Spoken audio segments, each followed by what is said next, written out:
Hello guys, welcome you all on my YouTube channel. तो कैसे हैं आप सभी? आई होप बहुत बढ़िया होंगे। फिर से हाजिर हूँ मैं एक नई वीडियो के साथ। गाइस, कभी कभी ऐसा होता है बीच में टाइम नहीं लगता। मैं सोचता हूँ हर रोज़ वीडियो बनाऊँ, लेकिन बीच में एक आधा दिन छूट जाता है। तो सॉरी उसके लिए। और प्लीज़ गाइस, मैं भी ट्राई करूँगा, आप भी ट्राई करना, सपोर्ट करने की पूरी पूरी सपोर्ट करो। तो एग्ज़िट एग्ज़ाम भी जल्दी से फटाक से निकल जाएगा। स्टार्ट करते हैं एग्ज़िट एग्ज़ाम एमसीक्यू। आज फार्माकोग्नोसी है टॉपिक, आयुर्वेदा एंड सिद्धा सिस्टम ऑफ मेडिसिन। कोई भी डाउट हो आप कमेंट सेक्शन में पूछ सकते हैं, और किसी भी टॉपिक के ऊपर एक्सप्लेनेशन वीडियो बनानी है, मतलब एक्सप्लेन करना है उसको अच्छे से, तो आप बता सकते हैं। जितना मेरे से ट्राई हो सकता है मैं उतना खुद पढ़ के फिर आपको जो है वो बताता हूँ, ठीक है। और कोई भी जो भी मतलब ये है वीडियोस में मैं कोई भी चीज़ ऐसे मतलब ट्राई करता हूँ बिल्कुल कोई भी चीज़ गलत ना बताऊँ। और एक बार क्या हुआ था कि मेरे से गलती से जो थी वो एक वीडियो डल गई थी, जिसमें मैंने कुछ चीज़ गलत बताई, उसको मैंने डिलीट करके फिर से उसके ऊपर नई वीडियो बना के डाली हुई है। स्टार्ट करते हैं आज के MCQ. In Panchakarma what is the meaning of vaman? Panchakarma में बमन का क्या मतलब होता है? फर्स्ट ऑप्शन है vomiting, B purgation, C emesis, D both, A and C. तो इसका आंसर है D, both, A and C. तो बमन का मतलब होता है वॉमिटिंग एंड एमिसिस, ठीक है। पंचकर्मा क्या होता है? एक तरह से पंचकर्मा को हम थ्योरी ऑफ प्योरिफिकेशन भी बोल सकते हैं, मतलब प्योरीफाई करना। Panchakarma recommended to the purge this unwanted toxic if any present inside the body, ठीक है। और ये क्लीनिजिंग प्रोसेस होती है जो कि ज़्यादा प्योर होती है। मतलब पंचकर्मा क्या होता है कि आपकी बॉडी में जो भी टॉक्सिन्स हैं, मतलब जो भी टॉक्सिन्स हैं, अनवांटेड टॉक्सिन्स, मतलब जिनकी ज़रूरत नहीं है आपकी बॉडी को, तो उन बॉडी को इनसाइड मतलब अंदर से बाहर लेके आना, मतलब उन चीज़ों को निकाल देना बॉडी से, मतलब उसको प्योरिफिकेशन करना पूरी बॉडी की, मतलब सफाई करना एक तरह से। तो जो भी अनवांटेड टॉक्सिन्स हैं जिनकी हमारी बॉडी को ज़रूरत नहीं, उन चीज़ों को निकालना और प्योरीफाई करना ही जो होता है पंचकर्मा कहलाता है। जिसमें 5 मतलब थेरेपीज़ होती हैं, जैसे Boman, it indicates therapeutic vomiting और एमिसिस, बर्चन, परजेशन, बस्ती, एनीमा, ठीक है। और नस्या, टॉक्सिन फ्रॉम नोज़ के थ्रू उसको निकालना है। रक्ता मोक्षा इंडिकेट्स ब्लड लेटिंग, मतलब ब्लड के थ्रू ब्लड लेटिंग। और डिटॉक्सिफिकेशन, ब्लड के थ्रू उसको प्योरीफाई करना है। मतलब बमन में वॉमिटिंग हो गई, परजेशन और एनीमा और नोज़, और ये 5 थेरेपीज़ होती हैं, इनके थ्रू जो होता है बॉडी को प्योर करना होता है, ठीक है। नेक्स्ट क्वेश्चन है, इन त्रिदोषा पिता परटेन्स टू, मतलब पिता जो है, पिता मतलब 3 दोष होते हैं जिसमें बता, पिता एंड कफा होता है। तो पिता किसको बिलोंग्स करता है? या पिता मतलब पिता जो है वो एक तरह से पिता वाली, वो दूसरे फादर वाली पिता वाली साउंड आ रही है ना, वो पिता वो नहीं है, ठीक है। तो 3 दोष होते हैं आयुर्वेदा में जो मैंने बताए थे आपको, बता, पिता एंड कफा। तो पिता है, ये पिता है, ठीक है, pertains to air and water. किस चीज़ को पर्टेन करता है? एयर और वाटर को, फायर एंड वाटर को, ईथर एंड एयर को, या वाटर एंड अर्थ को। तो इसमें ये जो है ये करता है फायर एंड वाटर को। Option B, fire and water, ठीक है। तो pitta pertains to fire and water element, deal with metabolism. मतलब जब भी पित्त पित्त निकाल, जैसे मतलब पित्त एक तरह से किसी को बोलते हैं ना, कई लोग कि पित्त बन गया है हमें, ठीक है। तो उसमें जैसे मतलब उसको निकालते हैं, ठीक है। कुछ थेरेपीज़ के साथ भी निकाला जाता है, प्योरीफाई किया जाता है, और कुछ मतलब ऐसे भी निकाल दिया जाता है। पित्त बोलते हैं ना कि पित्त बन गया, हमें गर्मी होगी वगैरह वगैरह। तो उसमें फायर और वाटर प्रोटीन्स होते हैं, ठीक है। उससे बिलोंग करता है फायर और वाटर एलिमेंट्स, ठीक है। Deal with metabolism. मेटाबॉलिज्म का क्या मतलब होता है? तोड़ना, किसी चीज़ को तोड़ना, मतलब transformation of the food into nutrients. Food को न्यूट्रिएंट्स में तोड़ना जो होता है वो मेटाबॉलिज्म होता है। It helps in metabolism in the organ and tissue system, ठीक है। नेक्स्ट क्वेश्चन है, पिता इज बिलोंग्स टू। फिर से आ गया पिता, वो ही आपका पिता वाला भी था नहीं, ये 3 दोषों वाला जो मैंने आयुर्वेद में पढ़ा है वो वाला। तो पिता, पिता बिलोंग्स टू, एक तो यार साउंड ही ऐसी आ रही है, मैं भी क्या करूं। किस चीज़ को बिलोंग करता है? पंचभूता को, कफा को, या दोषास को, या वेदा। हाँ, तो ये 3 दोष हैं, सॉरी कहाँ गया, हाँ ये, ओ माय गॉड, हाँ ये 3 दोष हैं, इसलिए दोषास को बिलोंग करता है। पंचभूता को भी नहीं करता, कफा को भी नहीं करता, वेदास को भी नहीं करता, ये दोषास को करता है। नेक्स्ट क्वेश्चन पे चलते हैं। तो बता composed of air and water, ether and earth, air and life, sorry air and fire, air and ether. तो बता किसको कंपोज्ड करता है? तो ये करता है एयर एंड ईथर को, है ना। हाँ जी, एयर और ईथर को कंपोज्ड करता है, मतलब एयर और ईथर से मिलके बना। तो vata pertains to air and ether elements, ठीक है, that act as force, force के रूप में एक्ट करता है, ठीक है। फोर्स शक्ति, शक्ति, ठीक है, शक्तिमान वो वाली शक्ति, ठीक है। तो it directs nerve impulse circulation respiration and elimination को जो है ये डायरेक्ट्स, मतलब इसके, तो ठीक है। तो बता कंपोज्ड करता है एयर एंड वाटर को। नेक्स्ट क्वेश्चन है, in the treatment of Ayurveda what is the meaning of druk? द्रुक, द्रुक, द्रुक शब्द है, ठीक है। एक तो यार अलग अलग से नाम आते हैं, अभी तो यूनानी के ऊपर पहुँचे ही नहीं है, अभी तो हम आयुर्वेदा और वो पढ़ रहे हैं, क्या बोलते हैं उसको, सिद्धा। यूनानी में तो ऐसे ऐसे आएंगे यांग यिंग, वो तो फिर छोड़ो आप, बट ठीक है, एमसीक्यूज हैं तो पढ़ना तो पड़ता है, ठीक है। तो इसमें जो है आयुर्वेदा में मीनिंग ऑफ द्रुक, द्रुक का क्या मतलब होता है? टंग, स्पीच, अपीयरेंस या विजन। तो इसका मतलब होता है विजन। क्या? क्योंकि 8 अलग अलग टेक्निक्स होती हैं, ठीक है। डायग्नोज, इलनेस को डायग्नोज करने के लिए 8 अलग अलग टेक्निक्स होती हैं आयुर्वेदा में। पहली होती है नाड़ी, जिसको हम पल्स बोलते हैं, नाड़ी बोलते हैं ना, तो उसको हम पल्स बोलते हैं। मूत्रा मतलब यूरिन, मला मतलब स्टूल, जीभा मतलब टंग, शब्दा मतलब स्पीच, और उसके बाद आता है स्पर्शा मतलब टच, द्रुक, ये आगे वो द्रुक मतलब विजन, ठीक है। और आकृति मतलब अपीयरेंस। इन आठों को जो है वो अब डिफरेंट टेक्निक्स होती हैं, 8 डिफरेंट टेक्निक्स होती हैं इलनेस को डायग्नोज करने के लिए। The treatment are carried out, ये जो इन मतलब ये जो टेक्निक्स हैं, मतलब इलनेस को डायग्नोज करने की, तो ये ट्रीटमेंट जो होती हैं उनमें जो होता है प्लांट्स से जो भी प्रोडक्ट यूज़ मतलब निकलते हैं उनका यूज़ किया, जैसे रूट्स, लीव्स, फ्रूट्स, बाग्स और सीड्स, ठीक है। तो जो भी प्लांट्स के प्रोडक्ट्स हैं उनका यूज़ किया जाता है इनकी ट्रीटमेंट में, ठीक है। और एक और बात मैं क्यों एक्सप्लेन करता हूँ आगे आपको, आधी चीज़ें तो मैं ऐसे एक्सप्लेन करके बता देता हूँ, मतलब नोट्स के लिए एक तरह से आप बोलोगे ना कि इन चीज़ों के लिए नोट्स बनाने अगर आपने आयुर्वेदा के ऊपर, तो आप आधा तो यहीं से लिख दोगे। तो मैं इसलिए एक्सप्लेन करता हूँ क्योंकि ज़रूरी नहीं आपसे यही पूछा जाएगा कि आयुर्वेदा में कौन से, मतलब द्रुक का क्या मतलब है। आपसे पूछ लिया जाता है आकृति का क्या मतलब है। पीछे भी बहुत सारे ऐसे, जैसे मैं 5 वो बताए थे ना, पंचकर्म, ठीक है। तो उसमें भी आपसे बमन, विरचन, बस्ती और नस्या और रक्ता मोक्षा, ये थे ना 5। तो वहाँ पे आपसे रक्ता मोक्षा से भी पूछ सकते हैं कि उसको क्या, किस चीज़ को इंडिकेट करता है वो, ठीक है। तो ये है, तभी मैं इसको एक्सप्लेन कर देता हूँ कि अगर मतलब आप यहाँ से थोड़ा बहुत पढ़ लोगे, तो अगर मान लो आपसे पूछ लिया कि शब्दा का क्या मतलब होता है, मेन ये तो सिंपल है, शब्दा, जी भाई, ये तो नहीं पूछ सकते, लेकिन हाँ ये आकृति और द्रुक ये पूछ सकते हैं, नाड़ी ये पूछ सकते हैं, ठीक है। पर हो सकता है सिंपल भी पूछ ली जाए, इसलिए मैं एक्सप्लेन कर देता हूँ। नेक्स्ट क्वेश्चन के ऊपर चलते हैं। In Ayurvedic dosages form gutika is which type of dosages form? 4 तरह की डोजेज फॉर्म होती हैं, लिक्विड, सेमी सॉलिड और liquid, semi solid, solid and powder form.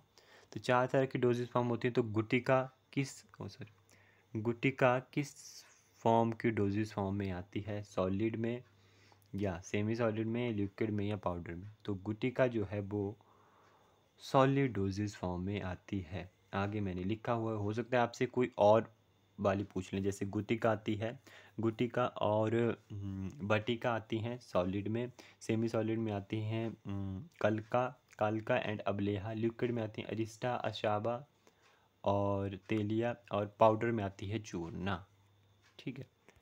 So next question के ऊपर चलते हैं। सिद्धा मेडिसिन सिस्टम ओरिजिनेट फ्रॉम, सिद्धा मेडिसिन सिस्टम किस, मतलब कहाँ से ओरिजिनेट हुआ है?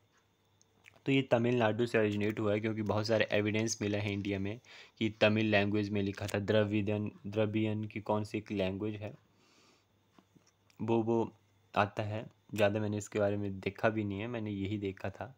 तो ये जो है वो तमिलनाडु में, तमिलनाडु से ओरिजिनेट हुआ है, साउथ इंडिया इन तमिलनाडु, ठीक है, ये तमिलनाडु से ओरिजिनेट हुआ है। ठीक है, कर्नाटका से भी नहीं, केरला से भी नहीं, आंध्र प्रदेश से भी नहीं, तमिलनाडु से जो है वो सिद्धा सिस्टम जो है वो ओरिजिनेट हुआ है।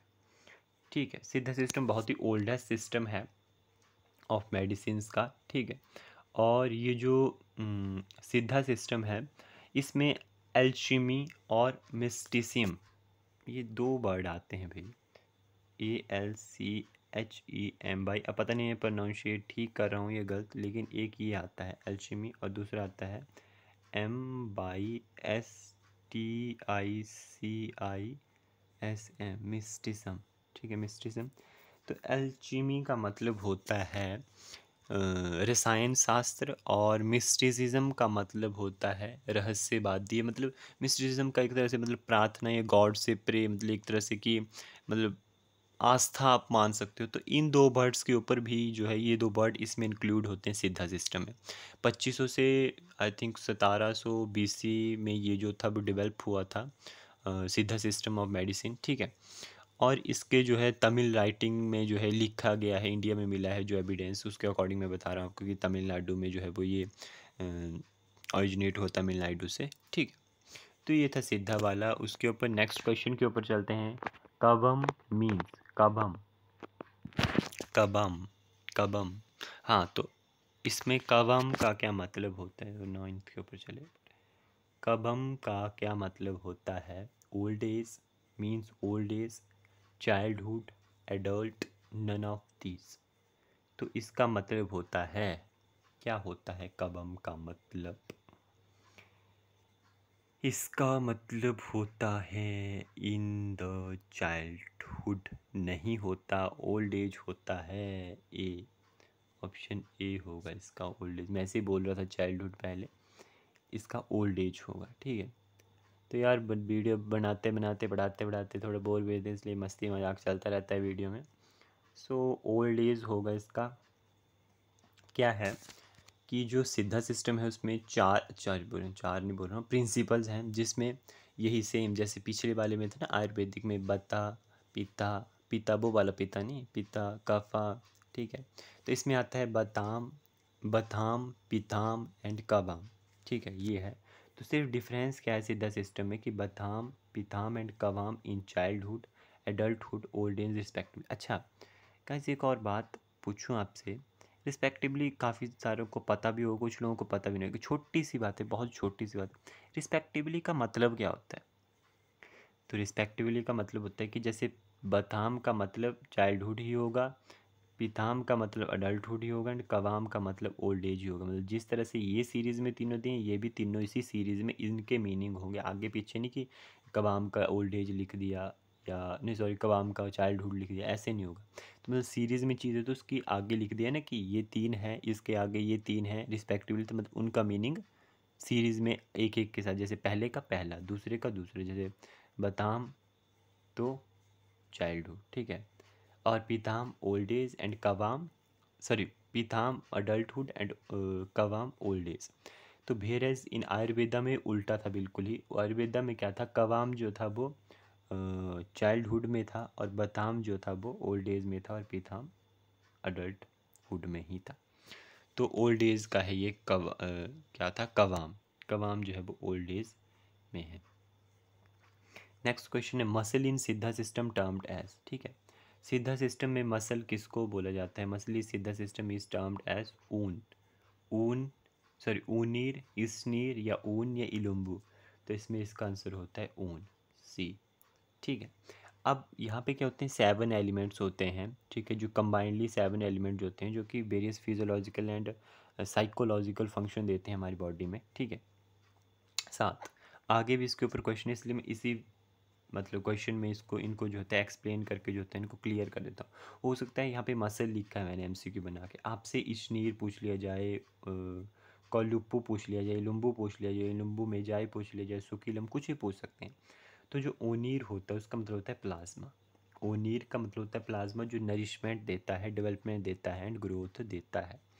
इशनीर का मतलब होता है ब्लड, जो कि इम्पार्टिंग कलर, कलर देता है, नरिशमेंट देता है और इम्प्रूविंग इंटेलेक्ट, इंटेलेक्ट। ठीक है, ऊन, ऊन का मतलब होता है मसल, जो कि हमारी शेप देता है बॉडी को। कोलुप्पू, कोलुप्पू का मतलब होता है कोलुप्पू या कोजुप्पू, कोलुप्पू का मतलब होता है फैटी टिश्यू, ठीक है, जो कि लुब्रिकेशन देते हैं जॉइंट्स को एज वेल एज बैलेंस। इलुम्बू, इलुम्बू होता है बोन, जो कि एक तरह से पॉस्चर एंड मूवमेंट देते हैं। इलुम्बू मेजाई, इलुम्बू मेजाई होता है ब्लड मैरो, ब्लड मैरो से जो है वो ब्लड कॉर्पसल आरबीसी वगैरह जो होते हैं फॉर्मेशन होती है। और सुकिलम सीमन होता है, सीमन जिसको जो है रिस्पॉन्सिबल होता है ह्यूमन रिप्रोडक्शन के लिए, जो रिस्पॉन्सिबल। तो ये 7 एलिमेंट्स होते हैं जो कि फिजियोलॉजिकली एंड साइकोलॉजिकली फंक्शंस देते हैं हमारी बॉडी में कंबाइंड होके, ठीक है। ऐसा नहीं कि एक ही का काम है पूरी बॉडी में, सारे कंबाइंड होके फिजियोलॉजिकल एंड साइकोलॉजिकल फंक्शन जो है वो देते हैं। फिजियोलॉजिकल मतलब बाहर से, ठीक है, सॉरी फिजियोलॉजिकली अंदर से, और साइकोलॉजिकली भी मतलब साइकोलॉजिकल, ठीक है, बे में, ठीक है।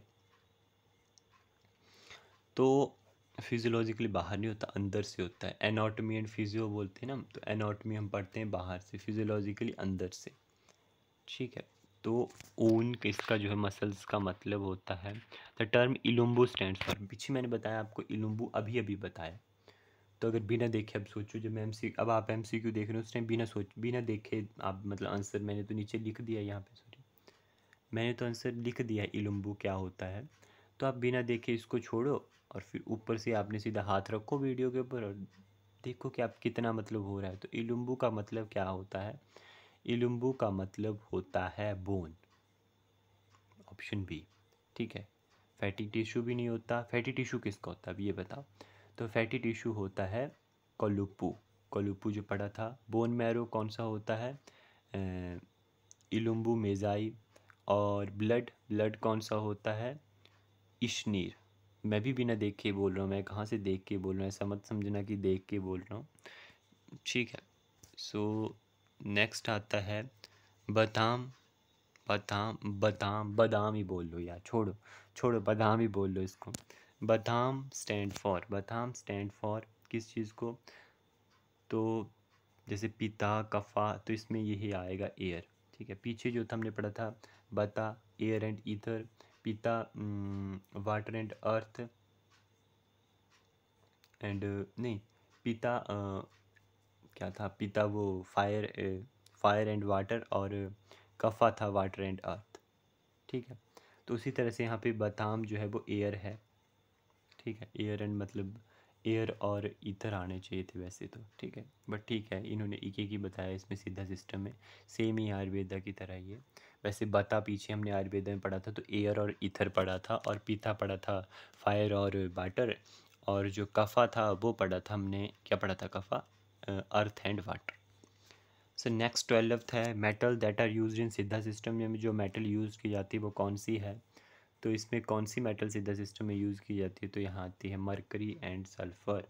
यार मैं ऑप्शन ही बोल रहा हूँ, सीधा ही बोल दे रहा हूँ ना आंसर, चलो ठीक है। उसके बाद 13 क्वेश्चन है, as per the system the element of ether is present in, ठीक है। जो ईथर है एलिमेंट वो प्रेजेंट होता है, मतलब किस में होता है? हमारी बॉडी के किस में होता है, किस पार्ट में होता है? As per the system the element ether is present in, element ether जो है प्रेजेंट होता है। ईथर एज मतलब एक तरह से स्काई, स्काई क्या बोल रहा मैं, स्काई को बोलते हैं, ठीक है, ईथर। तो element ether is present in stomach, blood, heart, both and C. जिसका आंसर है डी, बोथ एंड सी, मतलब स्टमक में भी, हार्ट में भी, नेक में भी, हेड में भी। यह है as per the system the element of earth is present in the human bone. मतलब एलिमेंट जो है अर्थ के, एलिमेंट जो है हमारी बॉडी, मतलब हर 5 एलिमेंट हैं, water, air, sky, sorry water, air, earth, ether और फायर, ये 5 हैं। ये हर मतलब हमारी बॉडी में कहीं ना कहीं प्रेजेंट होते हैं एलिमेंट्स इनके। तो जैसे अर्थ के एलिमेंट है हमारी बोन में, फ्लैश में, नर्व्स में, स्किन में और हेयर में होते हैं, ठीक है। वाटर जो होता है वाइल में होता है, ब्लड सीमन में होता है, ग्लैंडुलर सिक्रीशन में होता है और स्वेट में होता है। फायर जो होता है वो हंगर, थ्रस्ट, स्लीप, ब्यूटी और इंडोलेंस, इंडोलेंस होता है, क्या होता है इंडोलेंस? जो हम में आता है सबसे ज़्यादा, आलस, ठीक है। उसके बाद एयर जो होते हैं वो कॉन्ट्रैक्शन, एक्सपेंशन एंड मोशन, और ईथर आप समझ ही गए, stomach, heart, neck and head, ठीक है। तो ये थे क्वेश्चन एक और बात, जब मैं वीडियो बनाता है फायर के जब एलिमेंट देख रहा था, हंगर, तो बोलते हैं ना आग लग गई भूख के कारण, तो वो भी आप याद रख सकते हैं फायर का वो, आग लग गई भूख के कारण, थ्रस्ट, ठीक है, प्यास लग रही है, ठीक है, तो भूख वाला तो आप मान सकते हैं कि आग लग रही है पेट में भूख के कारण, ठीक है।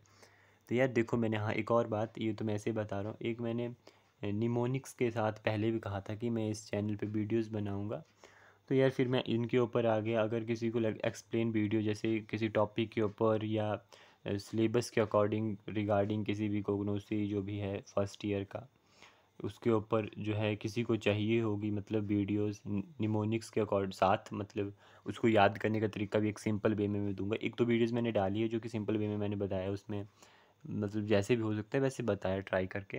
बाकी चाहिए होगी तो प्लीज़ कमेंट सेक्शन में बता दीजिएगा। So thank you guys, I hope you all like, M A लिखा है guys, my videos. Please guys supporting me, please like share and subscribe. बस यही बोल सकता हूँ, नहीं भी करना होगा यार तो छोड़ो, बट पढ़ लेना जो भी है, ठीक है। सो